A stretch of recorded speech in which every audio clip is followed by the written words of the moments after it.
ஸ்தோத்திரம். என்னுடைய நாமம் மகிமைப்படுவதாக. எல்லாருக்கும் அட்வான்ஸ் கிறிஸ்துமஸ் வாழ்த்துக்களை சார்பாக தெரிவித்துக் கொள்கிறேன். உங்க எல்லாத்தையும் ஒரு விருதத்தை நான் கேட்க போறேன். என்னடா முக்காடு போட்டுக்கேன்னு பாக்குறீங்களா? முக்காடு போட்ட பெண்ணா முழு ரோசத்தோட சண்டைக்கு போவேன். நான் யார் சொல்லுங்க பாப்போம். முக்காடு போட்ட பெண்ணா முழு ரோசத்தோட சண்டைக்கு போவேன். யார் சொல்லுங்க? Answer Deborah. ஆமாங்க, நீங்க எல்லாருமே சொன்னபடி நான் தான் டெபோரா. இஸ்ரவேலின் முதல் பெண் நியாயாதிபதி தான் நானு.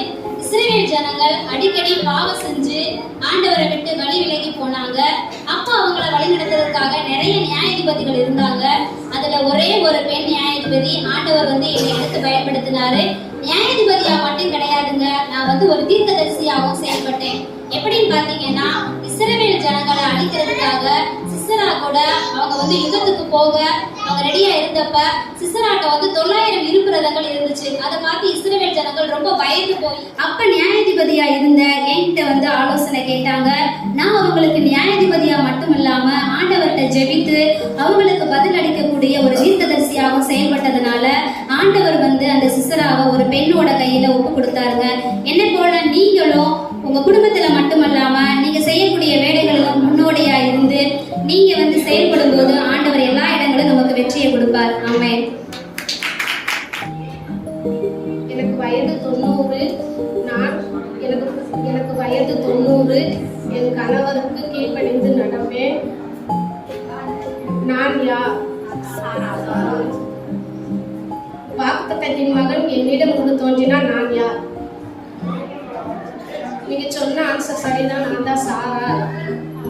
நான் ஆபிரகாமின் மனைவி. என் பெயர் சாரா. நான் ஆபிரகாமின் மனைவி. நான் என் கணவருக்கு கீழ்ப்படிந்து நடப்பேன். எனக்கு 90 வயதாகியும் நான் பலன் இல்லாமல் இருந்தும் கர்த்தரின் வாக்குத்தத்தம் என் வாழ்வில் நிறைவேறியது. ஈசாக்கை பெற்றெடுக்க கர்த்தர் எனக்கு பலன் தந்தார். இதுபோல கர்த்தருக்கு காத்திருந்தால் வாக்குத்தத்தம் நம் வாழ்விலும் நிறைவேறும். குடமா தண்ணி எடுத்து வயிறு மட்டும் இல்ல மனசே நிரப்பினேன். ஈசாக்கின் மனைவி, ஆபிரகாமின் ஊழியக்காரர் எலியேசரின் ஆண்டவர்களுடைய வார்த்தை கீழ்ப்படிந்ததுனால நான் ஈசாக்கின் மனைவியானேன். மட்டுமல்லாமல் அவர் கூட 10 ஒட்டகங்களுக்கும் தண்ணீர் மோன்று பார்த்தேன். என்னை போல நீங்களும் நற்குணம் தாராள குணம். சுவிகாரத்தின் ஆவியை பெற்றேன். நான் யார்? எனக்கு ஒரே ஒரு இடத்தில் மட்டும்தான்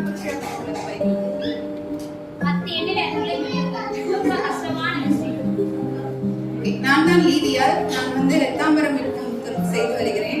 ரத்தாம்பரம் அப்படின்றது என்ன அப்படின்னு பாத்தீங்கன்னா, கடல்ல வாழுகிறதான சிற்பிகள்ல இருந்து எடுக்கப்படுகிறதான ஒரு விதமான திரவியம். இது பைபிள்ல 3 இடத்துல ரத்தாம்பரத்தை பத்தி தேவன் குறிப்பிட்டு இருக்காங்க. இது எதுக்காக அப்படின்னா, பலிபீடங்கள்ல இதுக்கு போடுறதுக்காக 3 இடத்துல தேவன் சொல்லியிருக்காங்க. லீதியால என்ன பத்தி சொல்லணும் அப்படின்னா, ஜெபத்தில் சிறந்தவர், விசுவாசத்தில் சிறந்தவர், தாழ்மையுள்ளவர், தேவ ஊழியக்காரர்களை ஊழியர்களை கனப்படுத்துவதில் சிறந்தவர், குடும்பமாய் ரட்சிக்கப்பட்டவர். என்ன போல தேவனை மகிமைப்படுத்துங்க, குடும்பமாய் ஜெபிங்க, தேவனை கனப்படுத்துங்க. பைபிள்ல என்னை பற்றி அறியாவிட்டாலும் தாவீதின் வம்சத்தில் ஆண்டவர் பிறக்க காரணமாக இருந்த நானும் ஒருத்தி. நான் யார்? நான் தான் யோசேபாள். பைபிள்ல என்னை பற்றி 2 இடங்கள்ல கூறப்பட்டிருக்குது. என் பெயருடைய அர்த்தம் யெகோவா என் ஆணை. நான் ராணி வம்சத்தை சேர்ந்தவளாக இருந்தாலும் ராணியாக ஆசைப்படாமல் சுயநலம் இல்லாமல் இருந்தேன். தாவீது வம்சத்தை அழிக்க வேண்டும் என்று நினைத்த அத்தலியாவிடம் இருந்து யோசேபாவை காப்பாற்றி தேவ திட்டம் நிறைவேறும்படி நான் காரணமாக இருந்தேன். நீங்களும் நிறைவேற்றுவார்கள்